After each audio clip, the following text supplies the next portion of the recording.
Hansi ফ্লিকের নেতৃত্বে team Barcelona নিজেদের club ইতিহাসে সবচেয়ে কম ম্যাচ খেলে দ্রুততম সময়ের মধ্যে ১০০ গোল করার বিরল রেকর্ড গড়েছে।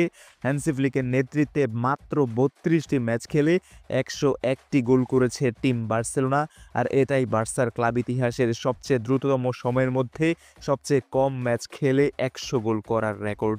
আর এই রেকর্ড গড়ার ক্ষেত্রে ফ্লিকের বার্সেলোনা লা লিগাতে ৫৯ গোল করেছে, চ্যাম্পিয়ন্স লিগে ২৬ গোল করেছে, কোপা দেল রেতে ৯টি গোল করেছে এবং স্প্যানিশ সুপার কাপে ৭ গোল করেছে।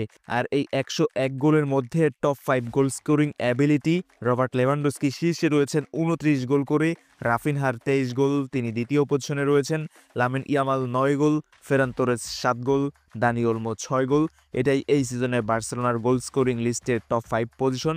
বার্সেলোনা এবার সবচেয়ে বেশি গোল করেছে রিয়াল মাদ্রিদের বিপক্ষে।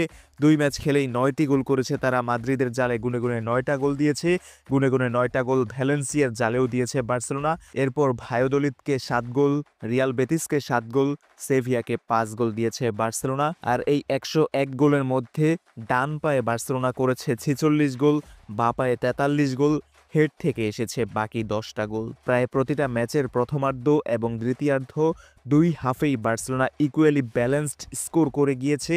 এখন পর্যন্ত চলতি সিজনের সবগুলো ম্যাচে বার্সেলোনা প্রথমার্ধে ৪৯টি গোল করেছে আর দ্বিতীয়ার্ধে ৫২টি গোল করেছে।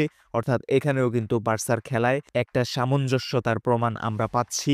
ফ্লিকের নেতৃত্বে ফ্লিক বল বার্সাতে এভাবেই এগিয়ে যাক, এভাবেই বার্সা আসলে রাইট ট্র্যাকে ফিরুক, সম্ভব হলে চ্যাম্পিয়ন্স লিগেও ভালো করুক। একজন বার্সা ফ্যান হিসেবে এটাই এখন প্রত্যাশা।